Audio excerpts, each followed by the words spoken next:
온라인으로 함께 예배하는 우리 성도님들 가정과 일터와 손길마다 하나님께서 은혜와 평강으로 충만하게 채우시기를 예수님의 이름으로 축원합니다.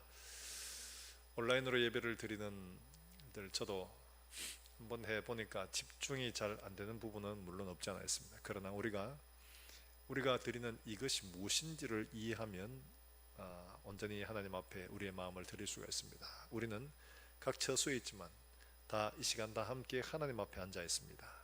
하나님 앞에서 하나님을 예배하는 자리에 있습니다. 그러므로 우리의 마음과 뜻과 힘을 다하여 온전히 하나님만 예배하는 그런 심령으로 앉으시고 하나님 앞에 우리의 마음과 우리의 몸을 드릴 수 있기를 주의 이름으로 축원합니다. 예수 믿으면 복 받는다. 날 이렇게 많이 전도했죠. 예수 믿으면 모든 일이 잘 된다. 그래서 예수 믿었습니다. 잘 되냐? 모든 일이 다 형통하게 되질 않습니다. 어려움도 만납니다. 힘든 일도 만납니다. 남들이 겪지 않아도 될 문제들까지 겪게 될 수도 있습니다. 기도하면 된다. 기도하면 모든 일들이 다 원하는 대로 뜻대로 다 되냐? 기도가 마치 도깨비 멍멍이처럼 모든 것들 우리가 바라고 원하는 대로 모든 게 다 되냐? 그렇게 되는 것도 아닙니다. 그러게 이제 한 가지 신앙생활을 해 나가다 보면 마음속에 의문이 들 때가 이제 생기죠. 기도해도 다 안 되는구나. 하나님의 약속 다 된다고 했는데 다 안 되는 때가 있구나. 아마 이런 마음이 들 때가 있습니다. 그러다가 이게 작은 것들이면 큰 문제가 없는데 아주 절박한 문제, 큰 문제에서는 이게 안 되고 기도해도 안 되고 이러다 보면 마음에 의문이 들고 마음속에 기대와 희망이 사라져갈 이런 시점을 만날 때가 없지 않아 있습니다. 이런 희망이 사라져갈 때 우리는 어떻게 해야 될까? 아마 모두들 다 이런 경험들이 있을 것입니다. 마치 이런 것들은 희망 고문처럼 될 때가 있습니다. 희망 고문이라는, 희망은 희망인데 희망이 어떻게 고문이 되냐? 이 희망 고문이라는 말은 19세기 프랑스 소설가 빌리에드 렐라장이라는 사람이 쓴 희망이라는 이름의 고문이라 하는 이 표현에서 나온 건데요. 어떤 내용이냐 하니까 스페인에 이제 대대적인 이제 무슬림과 유대인들에 대한 이런 박해가 있었을 때를 배경으로 하고 아주 짧은 소설입니다.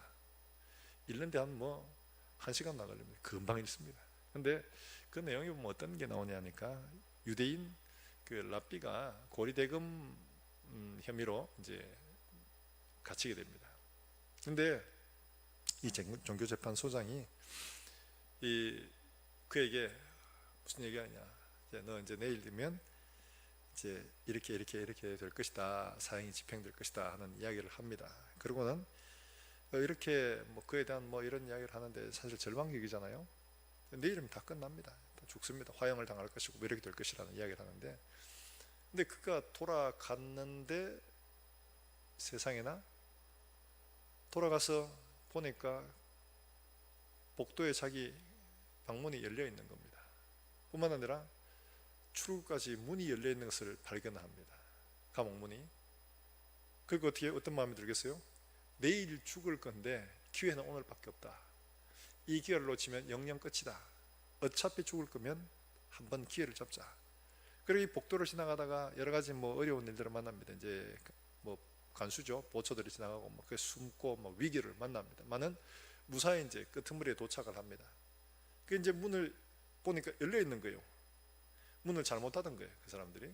그 열려 있어가지고 문을 열고 보니까 감옥 밖에 저쪽 벌판이 있고 저쪽 산 넘어가 보이는데, 그 표현대로 하면 진짜 문학적인 표현이에요.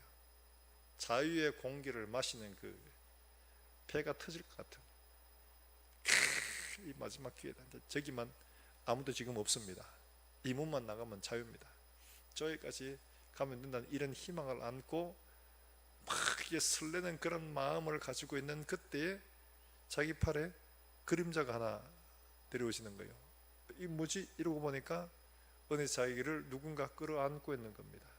그게 누구였냐 하니까 아주 덩치가 큰 아까 왔던 그 종교재판소장이 자기를 끌어안고 있는 겁니다. 그리고는 그에게 다시 한 번 더 이야기를 합니다. 너는 이렇게 내일 이렇게 될 것이다 이야기를 합니다.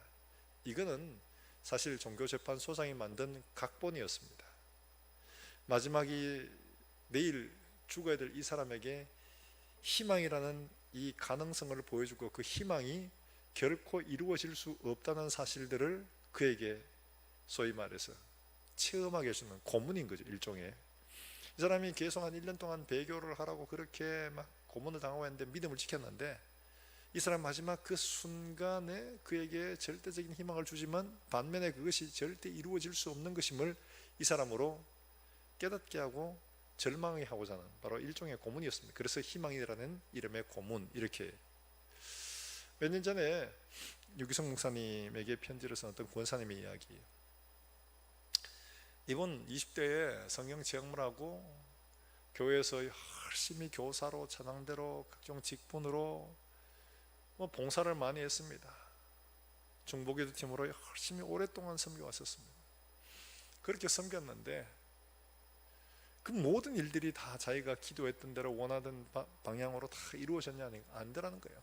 자기는 여전히 믿지 않는 남편에게서 핍박을 받고 있고, 여전히 그때나 지금이나 차이 없이 폭력적인 언어를 듣고 변함이 하나도 없는 그런 상황이에요.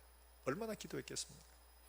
함께 기도했던 그 중보기도 팀의 기도 제목들을 보면 어려운 거 아니에요. 전부 다 어떻게 보면 간절한 겁니다. 남편의 직장, 또 병을 앓는 아이의 건강을 위한 것, 어려움에 당한 성도들에 대한 이런 것들이에요. 그런데 그런 게 하나도 이루어지지 않는 겁니다. 그래서 이분이 결론 내리기는 희망 고문을 하지 말아주세요. 목사님이 이렇게 편지를 쓴 거죠. 희망 고문을 하지 말아달라고. 우리는 해보니까 안 되는데, 목사님 자꾸 믿으면 된다 하는데 믿어도 안 되는데, 그러니까 그게 뭐냐 하니까 믿음이 소망이 아니고 이 절망인 거예요. 이 희망이 고문이 되는 거죠. 바로 그런 걸 편지를 썼다고 이야기를 하면 설교하시는데, 굉장히 마음이 먹먹해지는데 그게 그분만의 이야기 아닙니다. 엄밀히 들여다보면 우리 속에도 그런 마음들이 다 있거든요. 왜 이럴까? 왜 되지 않을까? 이런 마음이 듭니다. 그래서 기엘케고로는 그렇게 말해요. 죽음에 이르는 병. 거기서 뭘 말하냐? 죽음에 이르는 병이 뭐냐? 여러 가지 많은 질병들이 있지만 가장 큰 것은 뭐냐? 죽음에 이르는 병은 바로 절망이라는 거예요. 절망. 절망이 죽음에 이르는 병이다. 이렇게 이야기를 합니다. 그렇죠. 희망을 포기한 상태, 아무것도 희망할 수 없는 상태. 인간은 희망이 없으면 끝낸다는 거죠. 이 죽음에 이를 수밖에 없다는 거죠. 그래도 신락 같은 뭐라도 있기 때문에 그거라도 한번 붙들어 보는 거죠. 그게 있으면 살지만은 엄마저 없으면 살아가야 할 이유 자체를 잃어버린다는 거죠. 의미를 찾는 존재가 바로 인간이기 때문에 그런 거죠. 바로 그런 겁니다. 바로 그럴 때 우리는 어떻게 해야 되냐? 오늘 본문에서도 그와 같은 상황을 이야기를 합니다. 본문에 이후에라고 시작을 하는데, 이후에는 어떤 때냐 하니까 조카 롯이 소돔성에 들어가서 살고 있는 때, 그때 가나안 네 연합군들이 뭉쳐서 이 소돔과 고모라와 합했던 5 연합군들과 전쟁을 벌여서 이기게 됩니다. 그래서 소돔과 고모라를 멸망시키고 여기 있던 모든 재물과 사람들 다 잡아가지고 끌어가는 그런 위기가 찾아오게 됩니다. 그럴 때 아브라함이 조카 롯이 잡혀갔다는 이야기를 듣고 집에서 길러진 380명을 데리고 와서 그들을 다 격파하고 이들을 다 찾아오지 않습니까? 바로 그 사건이었습니다. 그 사건이 일어난 때, 그 이후에입니다. 바로 그런 때 지금 본문의 이야기 시작되는 거죠. 그런 때 이미 가나안 땅으로 들어와서 하나님이 말씀하신 그때로부터 한 8, 9년이 지난 때입니다. 8, 9년이 지난 때입니다.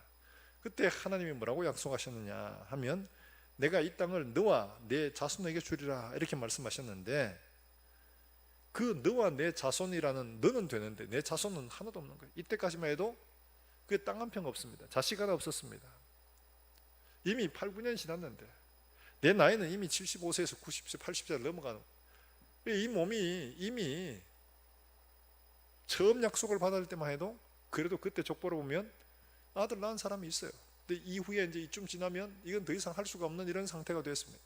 그러니까 이런 상황, 절망적인 상황 속에서 하나님은 주시질 않고 약속은 있고 그걸 바라고 있잖아요. 지금 아무것도 이루어진 바가 아니고 바로 그런 상황이죠. 바로 이런 때에 우리가 어떻게 해야 되냐? 우리는 아브라함처럼 우리의 믿음이 흔들릴 수밖에 없습니다. 우리의 믿음이 흔들려갈 때 하나님이 우리에게 무엇을 요구하시고 우리를 어떻게 이끌어 가시는가를 보면 우리가 어떻게 해야 할까를 우리가 배우게 될 수가 있다는 거죠. 하나님의 방식은 믿음이라는 방식으로 우리를 이끌어가기를 원하십니다. 왜냐하니까 우리가 하나님을 떠나버린 그 상태가 믿음이 깨진 상태거든요. 그러면 다시 우리가 하나님과 관계를 가지고 하나님의 약속의 말씀을 듣고 그 말씀을 따라가는 것은 가장 중요한 것은 바로 믿음이라는 통로입니다. 이 믿음을 통해서 하나님을 알고 믿음을 통해서 하나님의 약속을 향해 한 걸음 갈 수 있기 때문에 그렇다는 거예요. 하나님은 바로 이 믿음이 우리 속에 회복되기를 바라시는 거예요. 그래서 이 믿음을 통해서 하나님을 알리시고 믿음을 통해서 하나님의 길로 이끌어 가시는 그 길을 지금 아브라함에게도 보여주고 있는 겁니다. 왜냐하니까 이후에 모든 사람들에게 동일하게 이 믿음의 길을 가도록 하나님이 이끄실 것이기 때문에 아브라함을 통해서 하나님께서 우리가 이런 절망 가운데 희망이 사라져가는 이런 환경 가운데서 어떻게 걸어야 할지를 우리에게 보여주고 있습니다. 자, 먼저 5절과 6절 말씀에 하나님이 이렇게 말씀을 하고 있죠. 절망하는 아브라함에게 이렇게 말씀하십니다. 5절과 6절 말씀 우리 한번 같이 읽어볼까요? 시작. 그를 이끌고 밖으로 나가 이르시되 하늘을 우러러 뭇별을 셀 수 있나 보라. 또 그에게 이르시되 내 자손은 이와 같으리라. 아브라함이 여호와를 믿으니 여호와께서 이를 그의 의로 여기시고. 자, 이런 상황이에요. 자, 지금 하나님은 1절에서 뭐라고 말하냐? 난 지극히 큰 방패요 지극히 상급이라 이렇게 말합니다. 그러면 어떻게 됩니까? 아브라함은 두려워하지 말라 이렇게 시작을 하죠. 두려워하지 말라 하는 것은 아브라함이 두려워하고 있다는 반증이기도 합니다. 아브라함은 지금 희망이 사라져가고 자기 몸이 다 되어갔어요. 죽음 같은 이런 상황입니다. 그러니까 희망이 꺼져가죠. 도무지 소망이 없으면 두려워지는 겁니다. 하나님의 약속의 말씀을 따라 이곳에 왔는데 도대체 뭐야? 아무것도 안 되고 나는 아무것도 없는데 이게 뭐야 도대체? 이런 마음이 들었던 거죠. 그래서 두려워지고 있었던 바로 그런 상태라는 거죠. 바로 그때 나는 너의 방패다. 너의 방패. 이 말 자체는 너를 위한 방패라 이런 뜻이기도 합니다. 지금 두려워가 있는 건 두 가지 있을 수 있습니다. 왜냐하니까 연합군들에 의해서 자기가 이겼지만 이들이 전열을 정비해서 다시 더 크게 연합을 해서 쳐들어오게 되면 아브라함에게는 굉장히 큰 위기가 올 수밖에 없습니다. 그래서 하나님은 그에게 먼저 너의 방패라 이렇게 말씀을 하고 있는 거죠. 그리고 너의 상급이라고 이렇게 이야기를 하고 계십니다. 그의 마음속에 내가 지금 나를 지킬 수 있는 게 이 집에서 길러준 사람들밖에 없어요. 내 자식은 아무도 없어요. 당신 자식이라는 것은 굉장히 말하자면 전부입니다. 전부. 자식은 그의 기업이고 그의 소위 말해서는 자기 편밖에 될 수 없는 다른 어떤 존재보다 가장 든든한 조력자가 되죠. 당시 사회는 친족들이 서로를 보호해주는 이런 체제였거든요. 그렇기 때문에 가족이 없다는 것은 보호해줄 울타리가 없다는 것 똑같은 거예요. 바로 그런 상황. 그러니까 자기에게 이런 게 하나도 없어요. 그러니까 하나님이 내가 너의 방패가 되주마 말씀하셨는데 그의 마음속에 이런 두려움이 있었다는 것을 보여주고 있죠. 그리고 내가 너의 상급이다 이렇게 말씀을 하고 있죠. 상급, 상급이다 이렇게 말하는데 상급? 무슨 상급? 그래서 2절에 뭐라고 합니까? 아브라함이 이르되 주 여호와여 무엇을 내게 주시려 하나이까? 나는 자식이 없사오니 나의 상속자는 이 다메섹 사람 엘리에셀이니이다. 3절에는 아브라함이 또 이르되 주께서 내게 뭘 주지 않으셨어요? 씨를 주지 아니하셨으니 내 집에서 길린 자가 내 상속자가 될 것이니이다. 이 말 뭡니까? 내는 상급이다 이랬는데 하나님 상급 뭐요? 내 지금 아무것도 받은 거 없는데 내가 하나님 앞에 뭔 상급을 받았다고요? 난 받은 거 하나도 없어요. 내게 상속자를 안 주셨잖아요. 내게 씨를 안 주셨잖아요. 그러니까 내가 집에서 길러온 이 사람이 얘가 상속자가 될 겁니다. 이렇게 말하고 있는 거죠. 하나님은 상급이다 말했는데 상급이 눈에 안 보여요. 그 현실 속에는 그게 아무것도 없어 보여요. 적어도 상급이라고 말했으면 8, 9년 지났으면 애는 뭐 적어도 한두 명이라도 낳아야지. 그래야 뭐라도 좀 이게 희망을 볼 수가 있는데 하나님이 한 명, 두 명을 주셨으니까 이제 앞으로 더 주시겠지 이런 마음이 드는데 한 사람도 안 줘가지고 도무지 상급이라고 말할 수 있는 게 아무것도 없는데 그건 뭔 상급이에요? 뭘 주셨어요? 지금 이렇게 묻는 거예요. 바로 이렇게 말하는 거죠. 하나님의 약속이 전혀 이루어지지 않는 바로 이런 상황 속에서 두려워하는 아브라함에게 보여주시는 가장 확실한 약속은 뭡니까? 걱정하지 마라. 내년에 네가 아들을 낳을 것이다. 이렇게 말씀을 하시는지, 무슨 표적이나 기사 같은 이런 일들을 보여주시면 좋았을 텐데 하나님은 그에게 밖으로 데려가가지고 캄캄한 밤에 별을 보여주십니다. 그러면서 하시는 말씀이 내 자손이 이와 같을 것이다, 이렇게 말하는 거예요. 아니 상급을 하나라도 보고 해야지, 저거를 보면서 저렇게 많아질 수 있겠구나 하는데 아무것도 없는 상황에서 별들을 보여주고 있는 거예요. 이건 뭘 이야기하고 있는 겁니까? 우리는 지금 현실 속의 표적이나 현실 속의 가능성을 보기를 원하는데 하나님은 현실 속에 주어지는 가능성이 아니라 저 위에 하늘에 떠 있는, 소위 말해 우리하고 전혀 상관없는 것처럼 보이는 바로 그걸 보여주시면서 하나님이 약속을 하고 있는 거죠.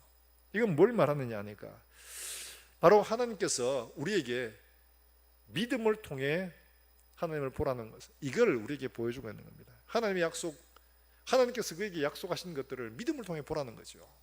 바로 이걸 우리에게 가르쳐 주고 있는 겁니다. 우리는 어떤 존재냐? 우리는 육신에 속하여 보이는 세계, 들리는 세계, 만져지는 세계에 속하여 사는 사람입니다. 천사가 아닙니다. 천사들은 그 위에 영적인 세계를 다 보고 하지만 우리는 그렇지 못합니다. 근데 하나님은 보이지 않는 존재입니다. 영적인 존재입니다. 그러므로 우리가 보이는 존재, 눈으로 보고 귀로 듣고 손으로 만져야 확인할 수 있는 이런 존재가 영적인 세계를 알 수 있는 길은 딱 하나밖에 없습니다. 바로 믿음이라는 거죠. 바로 그것밖에 되지 않습니다. 그래서 히브리서 11장에 뭐라고 말합니까? 믿음은 바라는 것들의 실상이다, 그리고 보지 않는 것들의 증거다, 이렇게 말합니다. 보이지 않는 것들의 증거 어떻게 믿음이 됩니까? 보여야지, 가져야지 증거가 되는데 하나님은 보이지 않는 것들의 증거가 바로 믿음이다, 이렇게 말하고 있습니다. 그걸 볼 수 있는 거라는 거죠. 그리고 오늘 여기 나오는 말씀에 아브라함이 바랄 수 없는 이의 일들에 대해서 어떻게 말하고 있냐, 로마서 4장 18절과 19절에서 이렇게 이야기하고 있는, 이런 상태를 말하는 겁니다. 뭐라고 말하냐? 로마서 4장 18절 19절 말씀에 아브라함이 바랄 수 없는 중에 바라고 믿었으니 이는 내 후손이 이와 같으리라 하신 말씀대로 많은 민족이 조상이 되게 하려 하심이라. 그가 백세나 되어 자기 몸이 죽은 것 같고 사라의 태가 죽은 것 같음을 알고도 믿음이 약해지지 아니하고, 이렇게 표현하고 있습니다. 그 다음에 20절에 보면 믿음이 없어 하나님의 약속을 의심하지 않고 믿음으로 견고하여져서 하나님께 영광을 돌리며 약속하신 그것을 또한 능히 이루실 줄을 확신하였다고, 이렇게 표현하고 있습니다. 바랄 수 없는 중에 어떻게 바라느냐? 눈으로 보여진 거요? 사람이 아니에요. 별들입니다.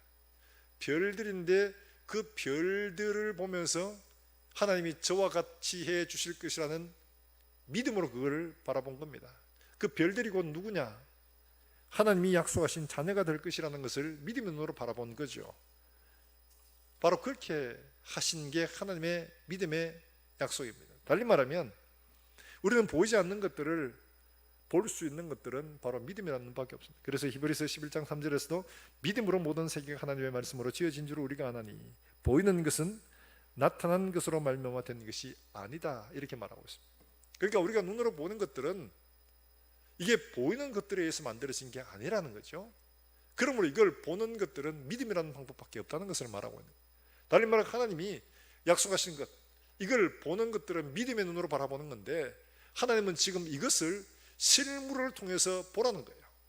예수님께서도 종종 이렇게 하셨죠. 어떻게 해요? 설교를 하시면서 무리들에게 염려하는 우리의 마음을 아시고 뭐라고 하시냐? 들의 백합화를 봐라. 백합화 봤지? 솔로몬의 모든 입은 영광도 이 꽃 하나만 못하다. 공중의 새를 봐라. 저 새가 길쌈을 하냐, 농사를 짓냐, 창고에 뭐가 들이냐. 그러나 하나님이 다 먹이고 계신다. 하물며 너희일까 보냐. 예수님이 지금 보게 하신 이게 뭡니까?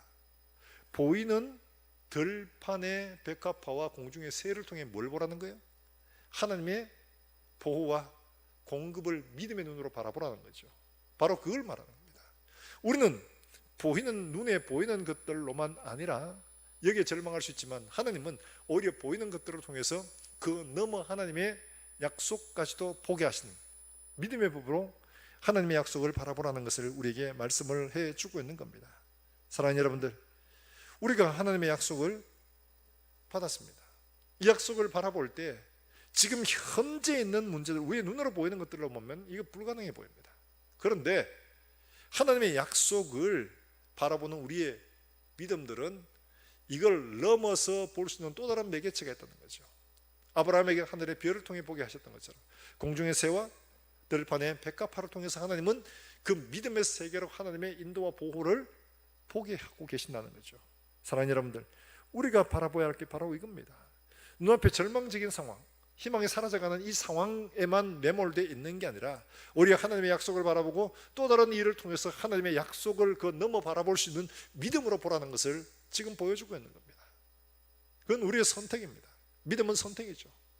자연스럽게 주어지는 게 아닙니다.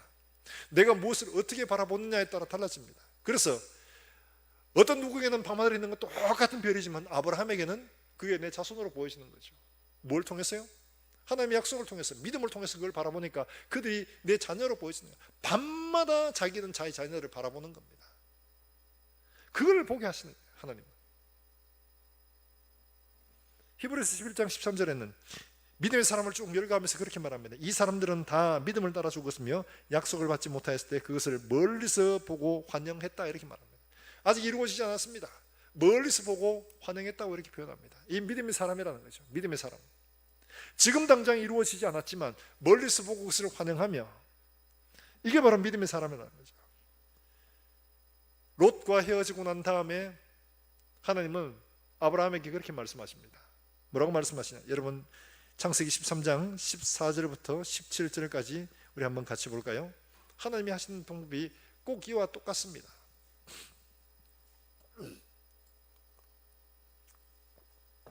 창세기 13장 14절부터 17절의 말씀이에요.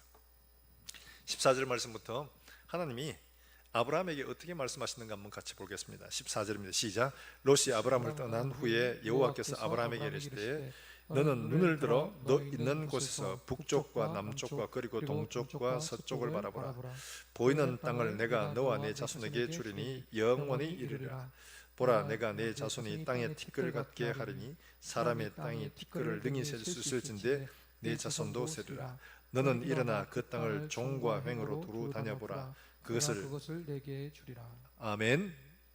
지금 아브라함에게 동서남북을 바라보라고 얘기하십니다. 그것을 바라보면 하나님이 그걸 내게 주겠다는 거예요. 그리고 직접 걸어 다녀보라는 거예요. 내가 그것을 주겠다는 겁니다. 지금 아무런 것도 없습니다. 적어도 이 약속이 그래도 한 가지 가능성이 되려면 지금 소돔과 고모라를 잡아갔던 다섯 연합군들, 이 네 연합군들, 이들을 격파했습니다. 그러면 다 어떻게 돼요? 빼앗은 사람을 내가 빼앗았기 때문에 이거 다 내 겁니다. 그러면 하나님이 아브라함에게 야, 너 이거 다 빼앗았으니까 이거 내가 이거부터 너에게 주마라고 약속을 하시면 됩니다. 근데 그런 약속 전혀 없습니다. 그럼에도 불구하고 하나님은 뭐라고 말씀하냐? 야, 동서남북을 봐라 라고 말씀하시면서 내가 너와 내 자손에게 이것을 주겠다 말씀을 하고, 아브라함은 쳐다보죠. 그리고 하나님이 주실 것들을 믿음의 눈으로 바라보고 있는 거죠. 바로 그게 하나님께서 하시는 겁니다. 하나님을 믿는 사람들은, 보이지 않는 하나님을 믿는 사람들은 보이는 것들로 흔들리는 게 아니라 보이지 않는 하나님의 세계를 믿음의 눈으로 바라보고, 보이지 않는 하나님의 약속을 믿음으로 바라보고 그것을 환영하고 그것을 내 것으로 받아들이고 이것을 붙드는 바로 이런 믿음의 길을 하나님이 원하신다는 거죠. 믿음으로 보는 눈들이 없으면 하나님을 알 수도 만날 수도 경험할 수도 없습니다. 믿음으로 볼 때만 가능한 거죠. 이스라엘은 그렇게 하나님을 많이 이야기하고 율법도 받았지만 하나님을 몰랐습니다. 백부장은 어떻게 합니까? 하나님 몰랐어요. 그럼에도 불구하고 예수님을 깜짝 놀라게 하는 믿음이었죠. 수르보니 여인 역시 마찬가지였습니다. 내가 이만한 믿음을, 예수님이 깜짝 놀라는 사람들 바로 이방인들이었습니다. 사랑하는 여러분들, 너무 많이 들어서 어렸을 때부터 너무 오래 익숙하게 들어와서 오히려 그 말씀이 상식적으로 상투적으로 들릴 수가 있습니다. 생각을 열고 마음을 열고 일들을 믿음으로 바라보고, 이것이 우리에게 주신 하나님의 약속이요, 믿음의 눈으로 바라보아야 할 하나님의 약속임을 믿고 그것을 눈을 들어 하나님 앞에 약속되어진 것들을 바라볼 수 있는 그런 저와 여러분들 수 있기를 주의 이름으로 축원합니다. 공사에 관한 사람들의 이야기입니다. 찾아보니까 실제로 많더라고요. 꿩은 날아다닐 때 하늘을 봐야 날 수가 있답니다. 근데 꿩을 사육을 하는데 보통 새들이니까 이렇게 위에 그물 같은 걸 쳐야지 꿩이 도망가지 않을 것이라고 생각하잖아요. 근데 이 꿩을 요리하는 그 집에는 이게 꿩을 사육하면서 위에 이게 그물 같은 게 없어요. 그러니까 그런데 왜 저거 도망 안 가고 있냐고. 그러니까 이분이 하시는 말씀이 간단합니다. 그 방법이 있더라고. 꿩에게 이 모자를 씌우는 방법이 잡아서 일일이 씌우는 게 아니고 뭐 어떻게 하면 고기 딱 된답니다. 먹이를 딱 유인해 가지고. 그런데 꿩에게 창이 있는 이런 하늘을 못 보게 하는 이런 모자 같은 거를 씌운답니다. 그러면 위에 뚜껑이 없어도 날아갈 생각을 안 한답니다. 그렇게 해서 모자만 씌워 놓으면 여하튼 꿩이 늘 그냥 땅만 보고 땅에 있는 먹이만 찾아가지고 다니지 하늘을 날 생각을 안 한다는 거예요. 그렇기 때문에 꿩을 사용하는 방법이 쉽다고 이야기를 하는 거예요. 마치 우리가 이와 같지 않습니까? 우리가 믿음의 눈을 들어 하나님을 보고 우리의 믿음의 눈을 들어 영원한 나라를 바라볼 때 우리는 믿음으로 날아갈 수가 있는데 이 땅에 속한 것들만 늘 바라보다 보니까 날 생각을 못하는 거예요. 늘 여기 있는 것들만 바라보는 거예요. 옛날에 연예인들하고 대상으로 해서 체험 이래가지고 여러분 한 TV 프로그램을 한 적이 있습니다. 그래서 삶의 체험 현장 뭐 이래가 한 적이 있습니다. 그게 멧돼지 사육하는 그런 이제 어떤 한 분이 갔는데 멧돼지들이 도토리 나무 밑에서 그렇게 땅만 파는 거예요. 도토리 나무 밑에는. 그러니까 주인이 그렇게 얘기하는 거예요. 저놈들은 정말 미련하다고. 어?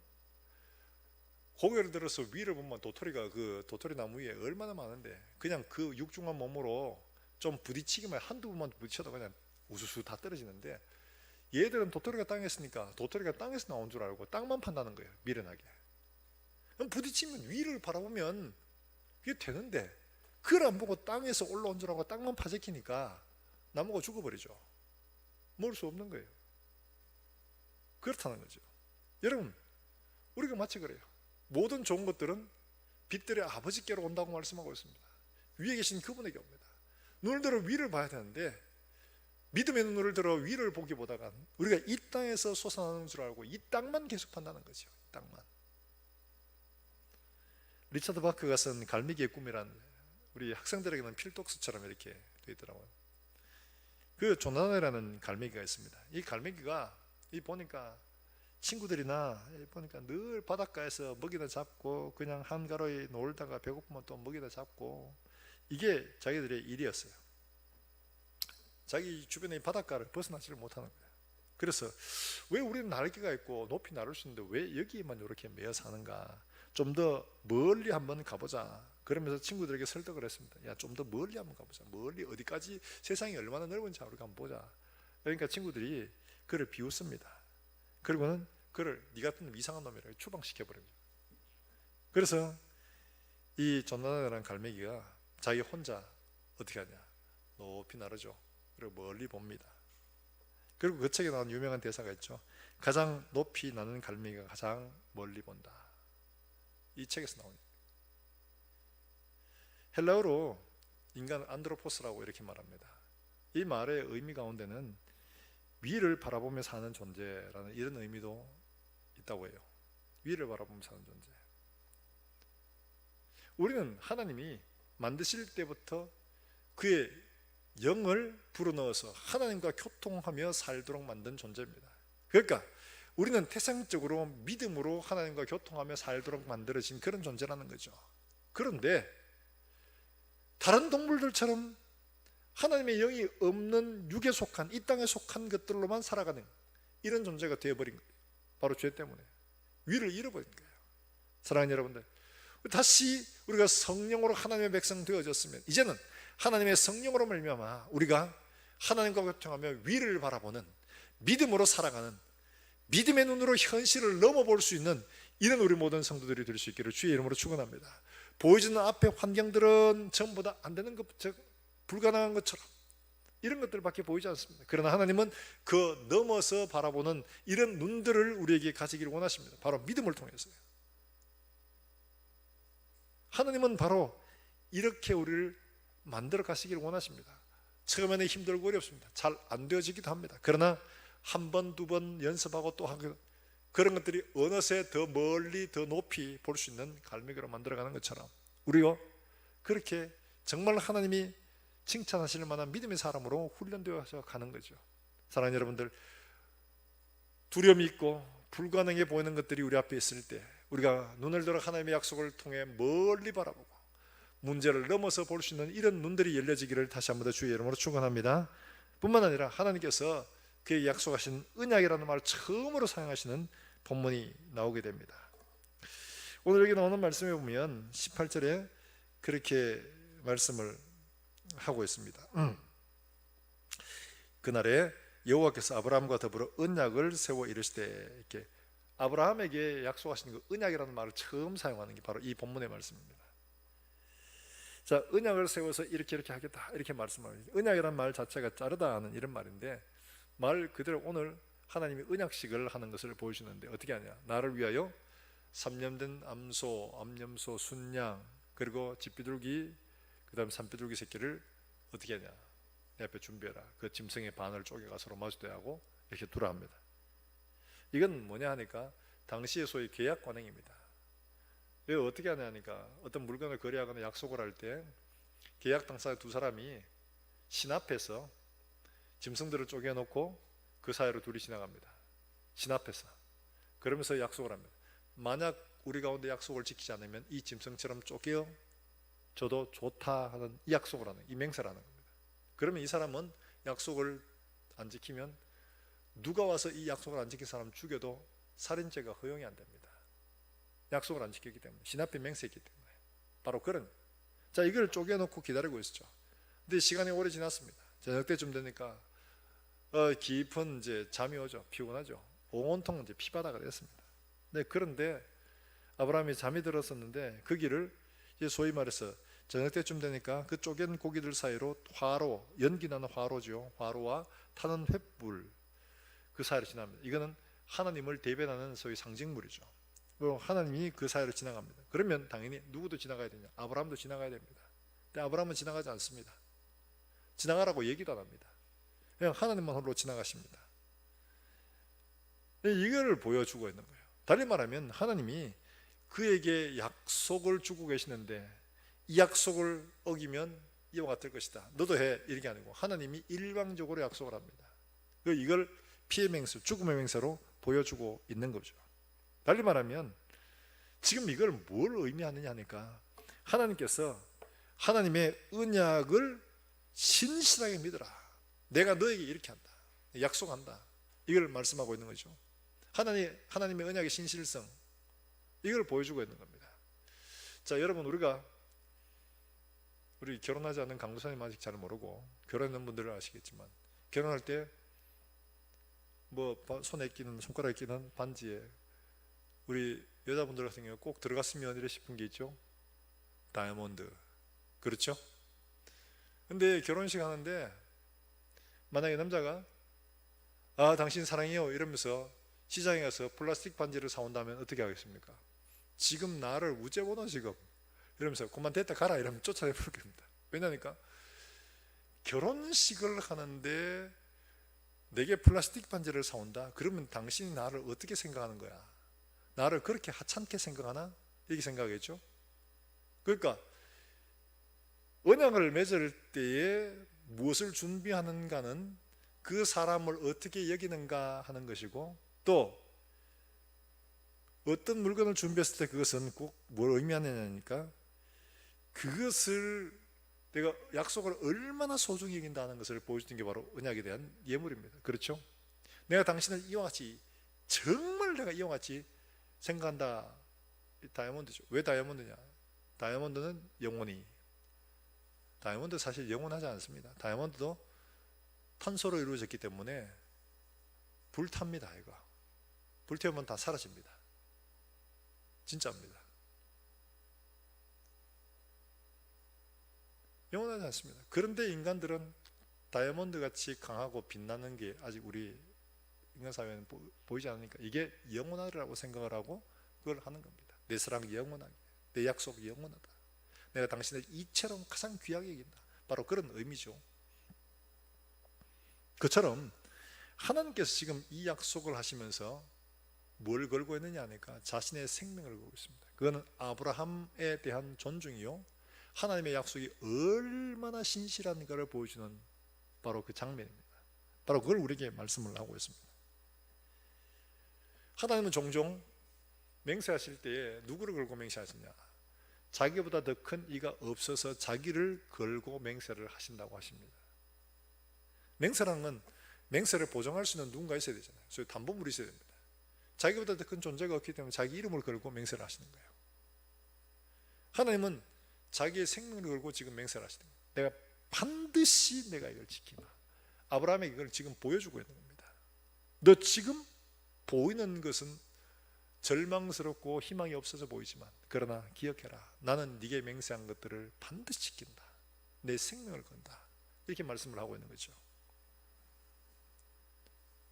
이게 얼마나 감사한지 몰라요. 왜냐니까 우리가 하나님 앞에 받은 바 약속들을 요구할 때 우리의 공로나 우리의 의로 한다면 우리는 요구할 수 있는 게 없습니다. 그런데 하나님 자신의 이름을 걸고 자신의 생명을 걸고 했기 때문에 우리가 담대하게 그의 이름을 의지하여 나갈 수 있도록 해준 겁니다. 그래서 예수의 이름으로 기도한다는 게 얼마나 큰지 모릅니다. 이 피의 맹세는 우리에게 어떻게 드러났냐? 우리가 잘 알다시피 바로 십자가로 드러났죠. 내가 너를 얼마나 귀하게 낸지, 우리에 대한 존중의 가치가 얼마나 되는지를 그의 아들을 통해 보여주셨습니다. 내가 이 약속한 것 반드시 지킨다는 걸 어떻게 보여주십니까? 아들의 피로 우리에게 맹세해 보이셨습니다. 내가 반드시 이걸 지킨다. 내 아들의 피를 걸었다. 그러므로 이보다 더 안전한 게 없는 거죠. 사랑하는 여러분들, 우리가 믿음이 흔들리고 우리의 마음이 낙심될 때 십자가를 바라보라는 건 왜 그렇습니다? 하나님의 약속은 이처럼 우리를 가장 귀한 존재로 가장 변함없는 가치로 우리를 상대해 주셨다는 이걸 십자가로 보여주기 때문에 그래요. 그러므로 우리가 힘들고 어려울 때마다 우리의 소망이 사라져가는 것처럼 보일 때 십자가를 통해서 하나님은 나를 저렇게 사랑하셨구나, 하나님의 약속은 저렇게 변하지 않게 해주시겠다는 것을 보여주셨구나, 이걸 바라보는 거죠. 이걸 붙들으라는 거죠. 지금 아브라함에게 바로 그것을 말씀을 하고 있는 겁니다. 사랑하는 여러분들, 우리가 하나님의 약속을 어떻게 믿을 수 있냐? 십자가를 통해서 신실하게 믿을 수 있는 겁니다. 하나님은 자기의 생명을 걸었기 때문에, 그렇기 때문에 우리가 그걸 믿을 수 있는 겁니다. 하나님은 우리를 어떻게 상대하셨기 때문에, 자기의 아들 생명값만큼이나 우리를 존중하셨기 때문에, 그렇기 때문에 우리가 그 약속을 신실하게 붙들 수 있는 겁니다. 사랑하는 여러분들, 지금 눈앞에는 어려움이 있고 당장에는 이것이 희망이 없는 것처럼 보일지라도, 그러나 분명한 것은 하나님의 약속은 가장 절대적이라는 게, 세상에 그 어떤 것도 비교할 수 없을 만큼 가장 귀한, 바로 이걸 하나님이 우리에게 보여주고 계시는 거죠. 스톡데일 패러독스라는 말이 있습니다. 이 스톡데일이라는 사람은 그 미국이 베트남과 전쟁을 할 때 소위 미군 포로 중에 최고의 장교였던 사람이 비행사였는데, 이 사람이 스톡데일이라는 사람입니다. 근데 이 사람이 이름으로부터 나왔는데 왜 그러냐니까, 이 베트남을 이제 공격을 하다가 이 사람이 비행기가 추락을 하는 바람에 한 8년간 포로 수용소에 잡혀 있었습니다. 근데 포로 수용소에서 오랫동안 고문을 당하고 참 많이 고생을 했죠. 근데 이 사람이 그 포로 수용소에서 많은 사람들을 격려하고 또 소망을 가지게 하고 그들에게 소위 이래서 힘이 되어 준 거예요. 그래서 많은 사람들을 살려낸, 그 이 사람이 포로 수용소에서 나온 다음에 삼성 장군까지 했던 탁월한 사람입니다. 근데 이 사람에게 이제 어떻게 그 포로 수용소의 생활을 견뎌냈는가 이제 이렇게 기자가 묻습니다. 그 대화하는 장면에 보니까 그렇게 나와요. 그 사람은 어떻게 그 참 어려운 환경을 이겨냈냐? 그 사람이 하는 말이, 이야기 끝에 대한 믿음을 나는 결코 잃은 적이 없다. 그러니까 이 말은 내가 풀려날 것이라는 이 희망을 추호도 의심한 적이 없다. 나는 내가 겪었던 이 모든 일들을 출판을 해서 많은 사람들에게 희망을 주고 하는, 이런 일들을 할 것을 계획을 하고 준비했던 이것들을 나는 절대로 잊은 적이 없다는 거예요. 그러면 사람이 물었습니다. 그러면 거기에서 살아남지 못한 사람들 어떤 사람입니까? 기자가 물었어요. 그러니까 그 사람이 하는 말이 낙관주의자들이죠, 이렇게 말하는 거예요. 그거 의아하잖아요. 지금 이 사람이 스톡데일 이 사람이 말한 것도 낙관주의 아닙니까? 자기 희망을 잃지 않고 끝까지 나는 풀려날 것이라는 이 믿음을 잃지 않고 이 낙관주의 아닌가요? 이 사람이 너무 이상한 거예요. 그래서 아니 그러면 앞에서 말한 것하고 좀 모순 아니냐고 이렇게 물었어요. 그러니까 이 사람이 그렇게 말하는 거예요. 뭐라고 말했냐? 근거 없는 희망, 근거 없는 희망의 낙관주의. 잘 될 거야, 잘 될 거야. 이 사람들 어떤 사람들이 그렇게 했냐? 근거 없는 희망을 가진 사람 이런 거죠. 이번에 성탄절 때 나갈 거야. 성탄절에 안 나갑니다. 그럼 그 다음에 어떻게 하냐? 부활절 때 나갈 거야. 부활절에 못 나갑니다. 그 다음에 어떻게 하냐? 추수감사절 때 나갈 거야. 추수감사절 때인데 안 됩니다. 그 다음 또 성탄절 땐 이러다가 어떻게 하냐? 희망이 점점 사라져 가니까 이 사람들은 결국에는 살아남지 못하더라는 거죠. 절망이 그 사람을 무너지게 하더라는 거예요. 그럼 당신은, 나는 지금 내가 하고 있는 일을 기록하고 지금 눈앞에 있는 이런 현실들을 이겨내야 한다는 것은 희망을 위한 소위 말해 과정일 뿐이라는 거죠. 절대적인 희망을 놓지 않지만 현실적인 문제들을 결코 외면하지 않는다는 거예요. 그래서 그분은 이야기합니다. 크리스마스까지 못 나갈 수도 있어. 대비해라. 이야기를 하는데 그 이야기를 듣지 않는다는 거예요.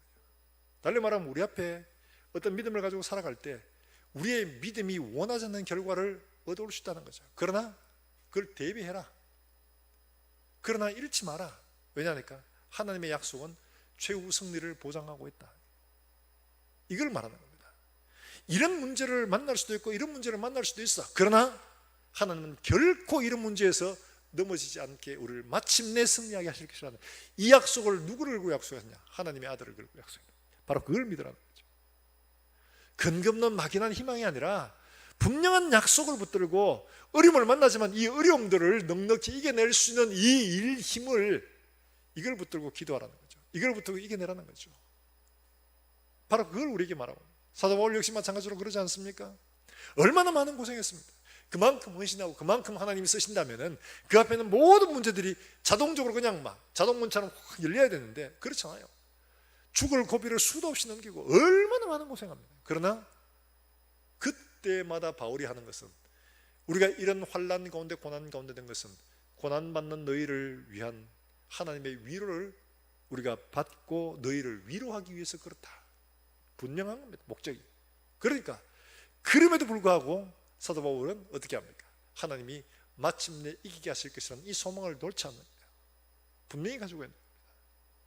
우리가 당하는 어떤 문제들, 희망이 점점 사라져가는 이런 때에 우리가 당연히 낙심할 수 있습니다. 어려움을 만나서 희망이 꺾여지는 것처럼 보일 수 있습니다. 그러나 하나님은 그런 문제를 이겨낼 수 있는 힘도 주신다는 사실을 믿으시길 주의 이름으로 축원합니다. 그리고 마침내 하나님 앞에 완전한 최후 승리를 얻게 하실 그 하나님의 약속을 굳게 붙들고 흔들리지 말라는 거죠. 바로 이걸 우리에게 말씀을 하고 있는 겁니다. 그래서 아브라함이 자기 몸에 죽은 것처럼 보이는 바로 그때에도 하나님의 약속은 변함없이 반드시 이루어질 것이라는 것을 굳게 믿었다. 하나님이 그것을 의로 여기셨다. 이렇게 말하고 있는 거예요. 우리의 공로가 아닙니다. 우리의 경건이 아닙니다. 이 문제를 해결하기 위해서 100일 기도를 해야 되냐 40일 금식을 해야 되냐 이런 우리의 공로가 아닙니다. 하나님의 약속을 신실하게 붙들고 하나님 앞에 기도합니다. 그 약속이 변함없는 거예요. 조지 물러가 그랬다고 하잖아요. 기도하기 전에 항상 성경을 읽었어요. 그리고 하나님의 약속을 붙들고 그 성경에 기록된 것을 손가락으로 짚어가면서 기도했다고 하잖아요. 그리고 그 약속이 이루어질 것을 믿었다는 거예요. 하나님이 약속하셨습니다. 하나님이 약속하셨습니다. 사랑하는 여러분들, 근거 없는 막연한 기대가 아니라 하나님의 약속을 신실하게 믿고 최후 승리를 믿음으로 바라보며 현실 앞에 당하는 고난들을 넉넉히 이겨낼 수 있는 이런 믿음의 사람, 희망 고문이 아니라 최후의 승리를 믿음으로 바라는 이런 우리 모든 성도들이 될 수 있기를 다시 한 번 더 주의 이름으로 축원합니다. 현실의 고난 주어집니다. 대비해야 됩니다. 하나님의 말씀을 읽고 그 말씀으로 무장을 하고 기도하고 기도로 통해서 하나님과 더 깊이 교제하고 이런 과정이 필요한 거예요. 그러므로 말미암아 우리가 정말 하나님이 기뻐하시는 아브라함처럼 눈앞에 아무런 희망이 보이지 않고 자기 몸에 죽은 것처럼 보이는 바로 그때에도 하나님의 약속을 신실하게 믿고 흔들리지 않았던 것처럼 지금 당장에 우리 앞에 주어지는 고난과 문제의 어려움을 넘어서 하나님의 약속을 바라보고 믿음으로 승리하는 우리 모든 권속들이 되기를 다시 한 번 더 주의 이름으로 축원합니다. 축원합니다. 우리 시간 함께 찬송하고 기도하겠습니다. 괴로울 때 주님의 얼굴 보라. 괴로울 때 주님의 얼굴 보라. 평화의 주님 바라보아라. 세상에서 시달린 친구들아 위로의 주님 바라보. 눈을 들어 주를 보라. 내 모든 염려 주께 맡겨라. 슬플 때에 주님의 얼굴 보라. 사랑의 주님 안식 힘이 없고 내 마음 연약할 때 힘이 없고 내 마음 연약할 때 능력의 주님 바라보아라. 주의 이름 부르는 모든 자는 힘 주시고 내 지켜주시리. 눈을 들어 주를 보라. 내 모든 염려 주께 맡겨라. 슬플 때에 주님의 얼굴 보라. 사랑의 주님 안식 주리라. 이 시간 우리가 기도할 때 하나님 우리 앞에 당한 문제들로 인하여 우리의 마음이 낙심이 되고 길이 보이지 않는 것처럼 보일 때 하나님께서 원하시는 믿음의 길을 우리가 바라볼 수 있게 해주시기를 원합니다. 하늘의 별을 바라보라고 하시고 공중의 새를 들에 핀 꽃을 바라보라고 하시며 하나님의 약속을 우리에게 다시 한번 새겨주셨다고, 하나님의 약속이 변함없이 이루어질 것이라는 이 최후 승리의 약속들을 자기 아들을 걸고 우리에게 약속하신 이 약속의 신실함으로 우리가 믿고 흔들리지 않게 해주시옵소서. 우리의 믿음이 하나님 아버지 눈앞에 닥쳐진 어려움들을 통하여 하나님 아버지 우리 믿음이 흔들리거나 넘어지지 않도록 주님 붙들어 주시기를 원합니다. 믿음의 눈을 들어 주를 바라볼 수 있도록 주님 축복해 주시옵소서. 한 목소리 함께 동성으로 기도하겠습니다. 하나님 아버지 은혜를 감사합니다. 우리는 약하여 보이는 것들로 인하여 우리의 마음이 무너지고 보이는 것들로 인하여 우리의 마음이 넘어져서 우리의 믿음이 흔들릴 때가 너무나 많습니다. 하나님 아버지 우리 앞에 당한 문제들로 인해 우리의 마음이 넘어지지 않게 해주시옵소서. 아브라함처럼 우리가 두렵습니다. 아브라함처럼 우리가 두려워집니다. 그러나 하나님 아버지 우리에게 보이시는 것처럼 믿음의 눈을 들어 주를 바라볼 수 있도록 하시고 믿음의 눈을 들어 하나님 아버지 주의 약속들을 바라볼 수 있도록 주의 은혜를 베풀어 주시기 간절히 원합니다. 하나님 아버지 자신의 아들을 십자가에 달면서 우리 약속하신 이 신실하신 약속들을 우리가 믿음의 눈으로 바라보고 하나님 앞에 견고하여 흔들리지 않도록 하나님 은혜를 베풀어 주시기를 간절히 원합니다. 하나님 아버지 어려울 때마다 십자가를 바라보게 해주시옵소서. 어려울 때마다 십자가를 바라보게 해주시옵소서. 하나님의 사랑과 하나님의 약속의 신실함을 믿고 흔들리지 않고 주님 약속 믿고 아브라함처럼 승리하는 사랑을 모든 종들이 되게 해주시기를 원합니다. 하나님 아버지 우리의 그럼들이 정말 하나님 아버지 놀라운 약속들의 그럼들이 되게 하시고 하나님의 살아계신 믿음의 친구들이 될 수 있도록 성령 하나님 은혜를 베풀어 주시기를 간절히 원합니다. 오늘도 믿음으로 하나님 앞에 나아가는 사랑하는 종들에게 은혜를 다하시고 약속을 인하여 우리가 감사하고 기쁨으로 하나님을 찬양하며 예배할 수 있도록 주님 은혜를 베풀어 주시옵소서. 주님 은혜를 베풀어 주시옵소서. 하나님 아버지 은혜를 감사합니다. 우리 앞에 당한 문제들로 인하여 우리의 마음이 낙심이 되고 우리의 믿음이 흔들리고 우리가 두려워질 때에 하나님께서 우리를 이끌어 하늘의 별을 바라보게 하시고 우리의 주변을 넘어서서 문제를 넘어서서 믿음으로 하나님의 약속을 바라보게 하실 때 우리가 하나님 아버지 주님께서 우리를 이끌어내시는 것처럼 우리가 믿음으로 주를 바라보게 해주시기를 간절히 원합니다. 하나님 아버지 하나님께서 우리를 위해 약속하신 십자가를 바라보고 하나님께서 우리에게 약속하신 약속의 신실함이 얼마나 굳은지를 하나님 바로 알 수 있게 주님 축복해 주시옵소서. 그래야 하나님 아버지 우리의 공로나 우리의 자격이나 우리의 능력이 아니라 하나님의 약속의 신실함을 붙들고 넉넉히 아브라함처럼 우리의 모든 것들이 불가능해 보이는 때에도 하나님의 신실하심을 믿고 마침내 승리하는 우리 모든 권속들이 되게 하여 주시옵소서. 하나님 아버지, 그래야 하나님을 영화롭게 하며 하나님 우리의 걸음들이 정말 믿음의 걸음, 아브라함처럼 하나님의 살아계신 그 역사를 보여주는 걸음들이 될 수 있도록 주님 축복해 주시옵소서. 하나님 아버지, 오늘도 예배하는 사랑하는 종들을 기억하시고 하나님 앞에 기쁨으로 드린 헌물들 주님 기뻐하시며 이들에게 하나님 아버지 가정과 일터에 손을 한 일들마다 복이 되게 주시기를 간절히 원합니다.